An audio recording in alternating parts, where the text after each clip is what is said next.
22 अप्रैल 2025 को पहलगाम के शांत घास के मैदान एक बुरे सपने में बदल गए। पूरे भारत और विदेश से पर्यटक घाटी की सुंदरता से आकर्षित होकर बैसरन घाटी, मिनी स्विट्जरलैंड में एक क्रूर आतंकवादी हमले में निशाना बने। गोलियों की आवाज से शांति भंग हो गई, जिसमें 26 भारतीय नागरिक और एक नेपाली पर्यटक मारे गए। हमलावरों ने सैनिकों को नहीं बल्कि नागरिकों को चुना, जिसका उद्देश्य कश्मीर के पर्यटन को पंगु बनाना और डर फैलाना था। ये एक सोची समझी हत्या थी जिसे परिवारों और स्थानीय अर्थव्यवस्था को तबाह करने के लिए डिजाइन किया गया था। संदेह था शिखर नावर विटस तो कश्मीर को असुरक्षित दिखाना, समुदायों को बांटना और भारत की एकता पर हमला करना। घाटी जो कभी उम्मीद का प्रतीक थी, जख्मी और शोक में डूब गई। यह हमला सिर्फ लोगों पर नहीं बल्कि कश्मीर और राष्ट्र की आत्मा पर था।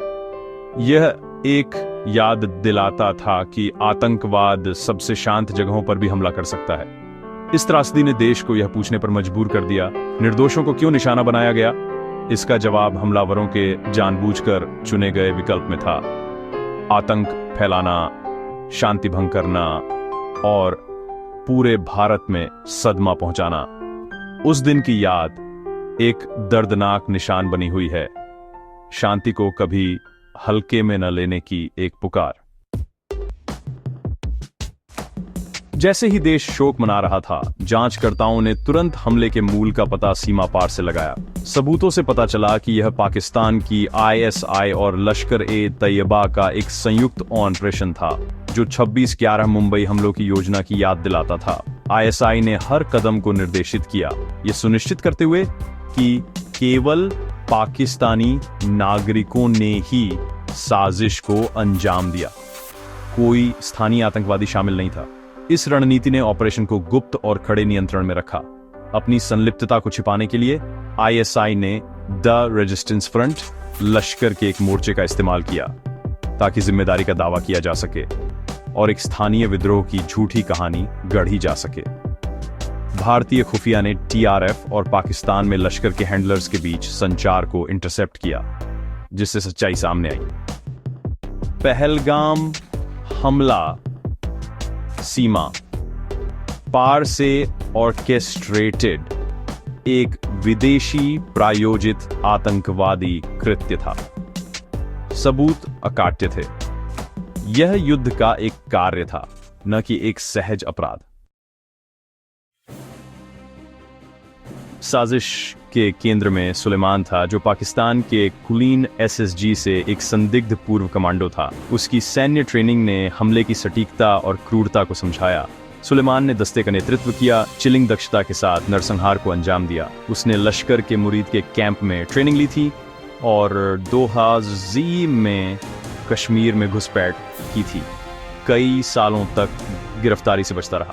पहले उसने 2023 के पुंछ आर्मी ट्रक हमले की योजना बनाई थी। छिपा रहने के बाद वह पहलगाम नरसंहार की योजना बनाने के लिए फिर से सामने आया। सैटेलाइट डेटा ने उसे हमले से एक हफ्ते पहले स्ट्राल के जंगलों में रखा, जहां वह योजनाओं को अंतिम रूप दे रहा था। उसके साथ आसिफ फौजी और अबू तलहा भी थे, दोनों अनुभवी लश्कर ऑपरेटिव थे। इस तिकड़ी ने एक घातक, अत्यधिक प्रशिक्षित टीम बनाई, जिसे अधिकतम प्रभाव के लिए चुना गया था। उनका मिशन आतंक फैलाना और घाटी को अस्थिर करना। पहलगाम हमला पाकिस्तान की आतंक को एक राज्य कला के रूप में इस्तेमाल करने की नीति का परिणाम था। ISI ने योजना बनाई, भारत की छवि और अर्थव्यवस्था को नुकसान पहुंचाने के लिए नागरिकों को निशाना बनाया। लश्कर-ए-तैयबा ने जनशक्ति, प्रशिक्षण और लॉजिस्टिक्स प्रदान किए। पाकिस्तानी सेना ने नियंत्रण रेखा के पार घुसपैठ की सुविधा प्रदान की। केवल पाकिस्तानी आतंकवादियों और TRF जैसे एक फ्रंट ग्रुप का उपयोग करके पाकिस्तान ने नियंत्रण बनाए रखते हुए अपनी भूमिका छिपाने की कोशिश की। स्थानीय रंग रूटों से दूर ये बदलाव मॉड्यूल को पता लगाना कठिन और अधिक पेशेवर बनाता था। ऑपरेशन ने पाकिस्तान के दोहरे खेल को उजागर किया, आतंक को बढ़ावा देना जबकि संलिप्तता से इनकार करना। नागरिकों को जानबूझकर निशाना बनाना मानव जीवन के प्रति पूर्ण उपेक्षा को दर्शाता है। आज सुलेमान की टीम ने पाकिस्तानी सेना के समर्थन से भारी सुरक्षा वाली नियंत्रण रेखा को पार किया। पता लगने से बचने के लिए ऊबड़ खाबड़ इलाके का उपयोग किया।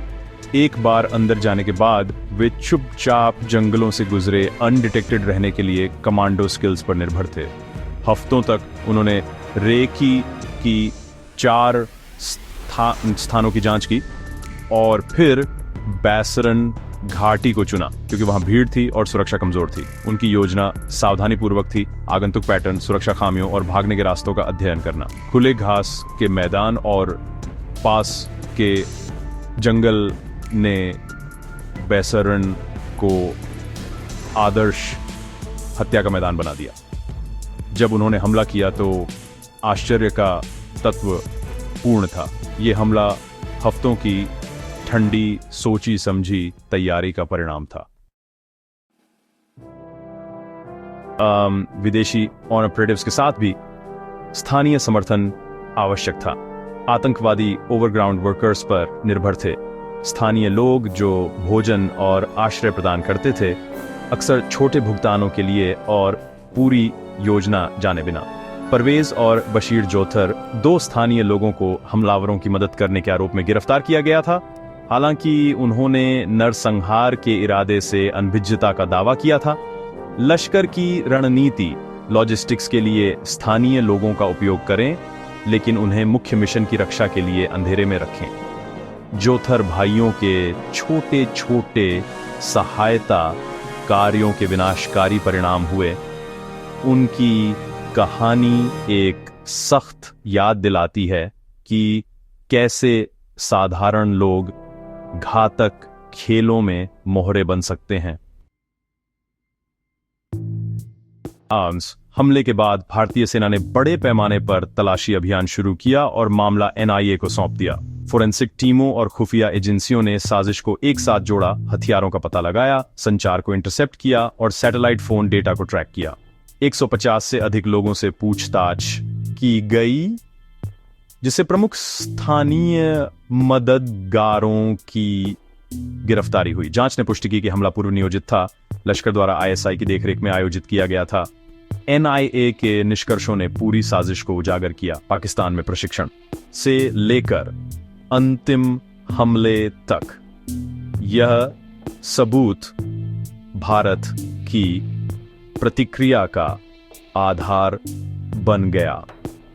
संदेश: भारत ऐसे अपराधों को अनुत्तरित नहीं छोड़ेगा। सॉवरेन स्टेट से पाकिस्तान की संलिप्तता के सबूत के साथ भारत ने निर्णायक रूप से जवाब दिया। 7 मई 2025 को ऑपरेशन सिंदूर शुरू किया गया। सर्जिकल स्ट्राइक ने पाकिस्तान और पीओके के अंदर 9 प्रमुख आतंकवादी ठिकानों को नष्ट कर दिया। लश्कर और जैश मुख्यालय, साथ ही टीआरएफ कैंपों को निशाना बनाया गया, जिससे एक स्पष्ट संदेश गया: आतंकवाद को बढ़ावा देने वालों के लिए कहीं भी सुरक्षित नहीं था। भारत ने सिंधु जल संधि को भी निलंबित कर दिया, व्यापार मार्गों को बंद कर दिया और वीजा रद्द कर दिए, जिससे पाकिस्तान को राजनयिक और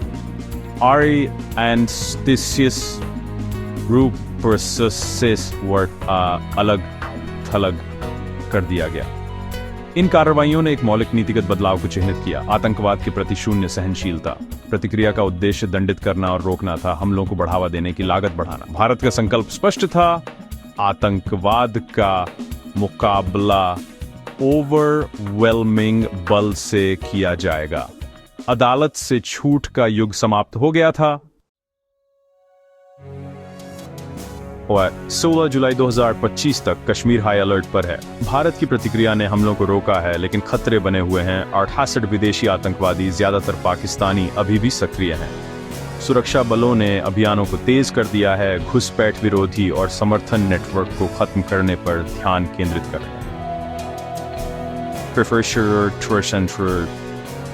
शिक्षिंजा इन क्षेत्रों को विश्वास बहाल करने और पहलगाम जैसी घटनाओं को रोकने के लिए भारी सुरक्षा दी गई है। आईएसआई और लश्कर अब लगभग पूरी तरह से विदेशी ऑपरेटिव्स पर निर्भर करते हैं, जो उनकी हताशा और स्थानीय समर्थन जीतने में विफलता का संकेत है।